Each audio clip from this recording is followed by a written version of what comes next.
Literally, I'm just asking the question, like, how are women allowed to do this, to take something and to make it sound like you survived a, because that's what it sounded like to the public. Liz Plank was out, instantly said she quit, a show of support and solidarity with Blake after everything dropped. And people began looking into it.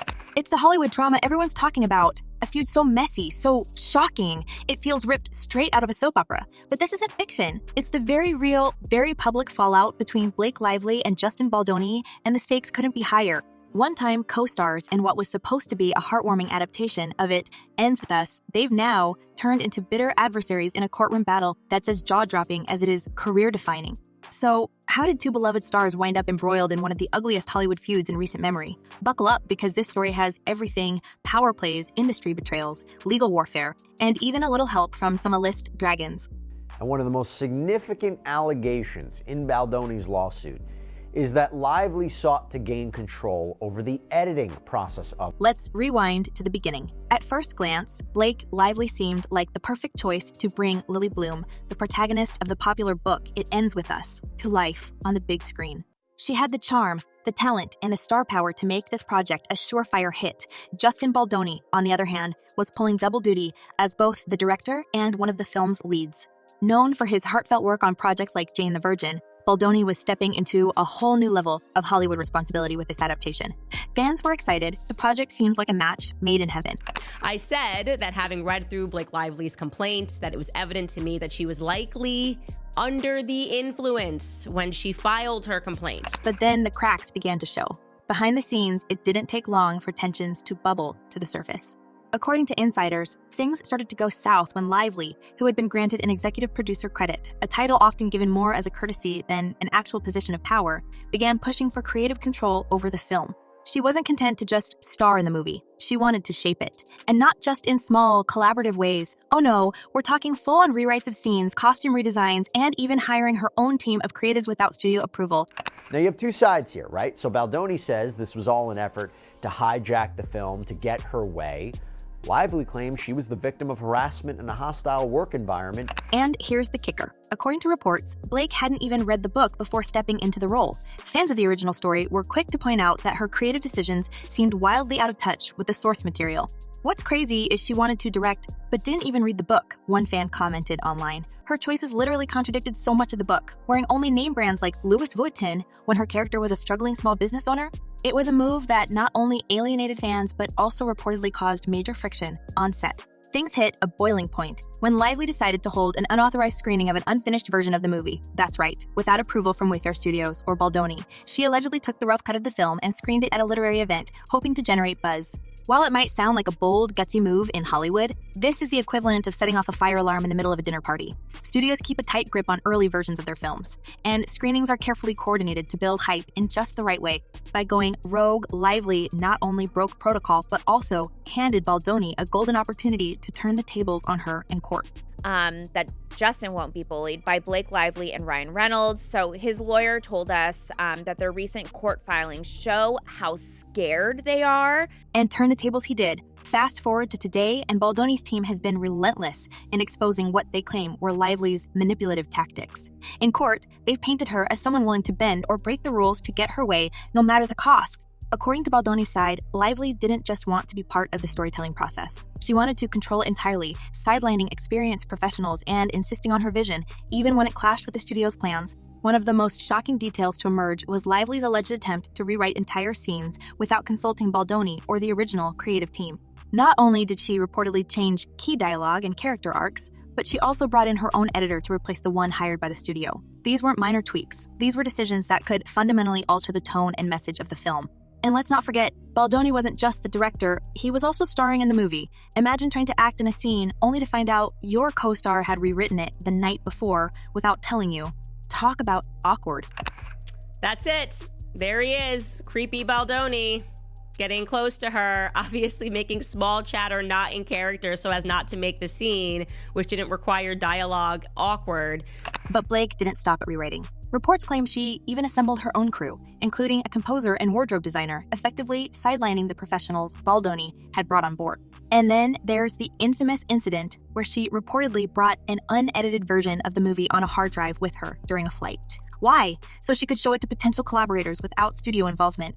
It was like she thought she was untouchable, said one insider. She acted like she had a divine right to take over. And here's where things take an even darker turn. After Baldoni pushed back against her overreach, Lively allegedly switched to full attack mode.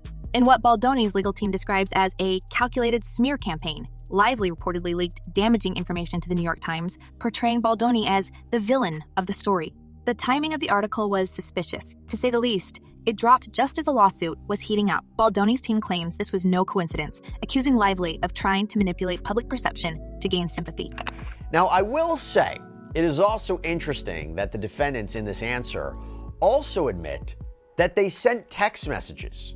I mean, when Lively produced copies of these text messages that she got through a subpoena, there's really nowhere else to go on that. You got to admit that you sent these, but it doesn't mean that Baldoni and the other defendants will agree to the context or the characterization that was laid out by Blake Lively, for instance. But if Lively thought she could control the narrative, the courts had other plans. One by one, her legal maneuvers fell apart. She tried to get a gag order to stop Baldoni's attorney, Brian Friedman, from discussing the case publicly.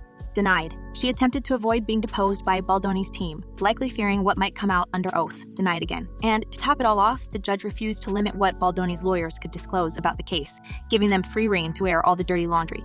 These legal defeats have been more than just embarrassing for Lively. They've been career-destroying. Studios are now reportedly wary of working with her, fearing that she could bring similar chaos to future projects. As one industry insider put it, no one wants to pour millions into a movie only to watch the lead actress hijack the production and derail the entire endeavor. And the fallout hasn't stopped with Blake. Her husband, Ryan Reynolds, has also been caught in the crossfire. Allegations have surfaced suggesting he played a behind-the-scenes role in supporting Blake's takeover of It Ends With Us. Whether motivated by jealousy or a strategic push to lay the groundwork for a sequel, his involvement has raised eyebrows, with some even questioning his previously untouchable reputation in Hollywood. We can now all agree that the moral crimes committed here by Ryan Reynolds against Justin Baldoni have amounted to high treason. And let's not forget the public's reaction. Fans have been ruthless in their commentary, with many siding against Lively. Criminals, one commenter said bluntly, this was an attempted heist and destroyed the career of Baldoni. Others have pointed out the glaring hypocrisy in her actions. But perhaps the most damning part of this entire saga is the way Lively's attempts to control the narrative have backfired spectacularly. She's gone from being one of Hollywood's most beloved stars to someone many view as toxic and difficult to work with. And with every new court ruling, every new piece of evidence that comes to light, her reputation takes another hit. The question now isn't just whether she can win this legal battle, it's whether she can salvage her career at all. I want to acknowledge that we've been through a lot lately, not just here in Los Angeles, but our entire country.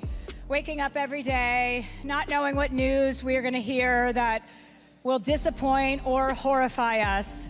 The fallout from Blake Lively's battle against Justin Baldoni didn't just rattle Hollywood, it sent shockwaves through the industry, leaving many to question not only her career, but the entire ecosystem of power dynamics in entertainment. Let's get into the aftermath and how things escalated into a full-blown industry-wide controversy that has everyone in Tinseltown on edge. If you thought the first half of this saga was explosive, just wait, because this part is where things get even messier. After Justin Baldoni's legal team began dismantling Blake Lively's claims, the court of public opinion quickly turned against her. Industry insiders started spilling the tea about what it was like to work with her, and honestly, it wasn't pretty. Studios began to distance themselves from her, with one Sony executive reportedly saying it's just not worth the headache. She might bring star power, but at what cost? No one wants to risk their project turning into another circus. And when Hollywood execs start using words like circus, you know things are bad. Thank you for providing us with that distraction. I'm grateful. I think we're all grateful. And I think we're good. I think everybody in this room, no matter whose side you're on, we can all agree to accept that there's probably not going to be a sequel. But Blake wasn't going down without a fight. She doubled down on her narrative, releasing carefully worded statements through her legal team and even enlisting her husband, Ryan Reynolds, to subtly defend her through his social media presence. But here's the thing, fans weren't buying it. Her attempts to control the narrative started to feel, well, exactly like what Baldoni's team accused her of, calculated and manipulative. And that's when Ryan Reynolds, who had been Hollywood's golden boy for years, started feeling the heat himself. We just broke a shocking story. There is a rift and I think that is an understatement of a word, a rift. Let's talk about Reynolds for a second, because his role in this drama cannot be ignored. Allegedly, Ryan wasn't just a supportive spouse standing by Blake's side. He was actively involved in the behind-the-scenes chaos. Rumors swirled that he had been pulling strings to help Blake wrestle control of the film. There were even whispers that his influence extended to the film's finances and marketing decisions, with some insiders claiming he was strategizing to set the stage for a sequel, one that would have given him and Blake even more creative control. But here's where it gets spicy. Some fans believe that Ryan's involvement wasn't purely professional. So remember that what Taylor had told Justin was that Blake herself, she said, was Khaleesi, who was the queen in Game of Thrones, and Ryan, her husband, and Taylor were her dragons. Her best friend, although I think best friend is now past tense. According to online chatter, he may have been motivated by jealousy, particularly over Blake's film chemistry with Baldoni.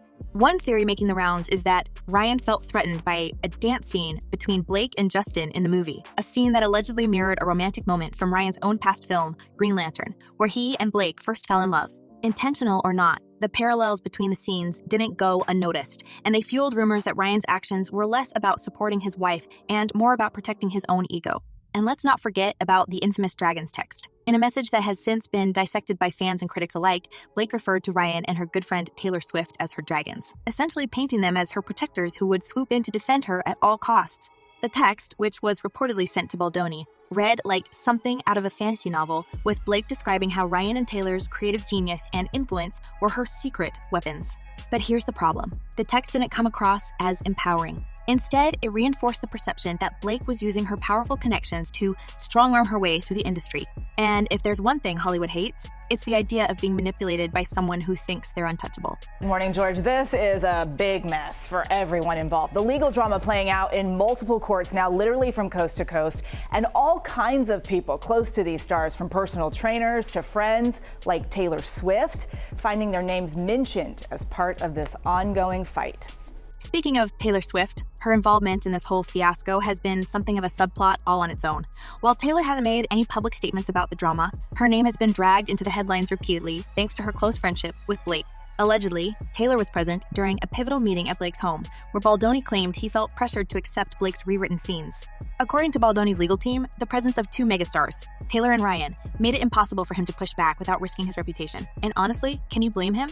Imagine being cornered in a room with two of the most influential people in Hollywood and being told that their friend's creative vision is non-negotiable. Talk about an unfair power dynamic. I think that that's going to be, probably a game time decision. Anyone that...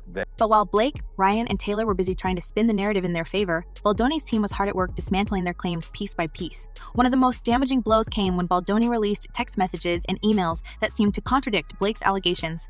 In one exchange, co-star Isabella Ferreira praised Baldoni for creating a safe and welcoming environment on set, comments that directly undermined Blake's claims of a hostile work atmosphere. Ferreira, who played the younger version of Blake's character, had initially been seen as an ally to Blake during the film's promotion, but as more details emerged, it became clear that Ferreira's praise for Baldoni predated her closer association with Blake. This led to speculation that Ferreira may have felt pressured to align herself with Blake's narrative as the legal battles heated up. I think this was a very dicey move, because I think this very much opens up interpretation to what Blake Lively is saying was uncomfortable, and the key word here, unwelcome. Fans were quick to pick up on the inconsistencies. One commenter mentioned that both individuals were being interviewed, but Blake was embarrassing herself by always hogging the spotlight and dominating the conversation, even when some questions were directed at Isabella. Another commenter felt that Ferreira won the conversation by not speaking much, as it exposed Blake for who she is. People could now see through the verbal hijacking and the glaring red flags that were there all along. The public wasn't just turning against Blake. They were dissecting her every move, and even her interactions with her co-stars were being scrutinized. As the legal drama dragged on, it became clear that the stakes were higher than just one movie. This wasn't just about It Ends With Us anymore. It was about careers, reputations, and the very fabric of Hollywood politics. Studios were reportedly re-evaluating their relationships with everyone involved, with some insiders suggesting that both Blake and Baldoni might struggle to secure major projects in the future. And the timing couldn't have been worse for Blake, who has a major film set to release in 2025. Industry experts have already dubbed it the ultimate test of her star power. If the movie flops, it could be the final nail in the coffin for her career. But if it succeeds, well, that's the million-dollar question, isn't it? So there's a lot going on right now in Justin Baldoni, Blake Lively world. I obviously have the inside scoop because I've been obsessively following this. So let's start. And then there's Baldoni, who, despite his legal victories, hasn't come out of this unscathed. His career has taken a hit as well, with multiple projects reportedly being put on hold due to the controversy. One reputation expert went so far as to call his career fatally compromised, noting that even if he wins the legal battle, the stigma of the scandal could follow him for years. It's a lose-lose situation, and both parties are paying the price for their inability to settle things quietly. So, where does this leave us? With a trial date set for 2026, the legal battles are far from over, and the public is bracing for even more shocking revelations. Will Blake be able to repair her tarnished image? Can Baldoni rebuild his career after being dragged through the mud? And what role will Ryan Reynolds and Taylor Swift play in the next chapter of this saga? One thing's for sure, this is one Hollywood feud that isn't going away anytime soon. As fans and industry insiders continue to pick sides, the only real winner here might just be the tabloids. Impossible. She's already been named, not as a defendant or as a plaintiff, but rather just named in the evidence of Justin Baldoni showing the picture of how things were, how the movie came about. And so, as the dust settles on this explosive Hollywood feud, one question remains. Can Blake Lively and Justin Baldoni ever recover from this public fallout? And what about Ryan Reynolds and Taylor Swift? Will their involvement in this drama tarnish their reputations as well? The viewers are eager to hear your thoughts. Leave a comment below and let us know what you think. Will you still support these stars, or has this scandal changed your perspective? Don't forget to like, share, and subscribe for more celebrity gossip and behind-the-scenes drama. Until next time, stay tuned.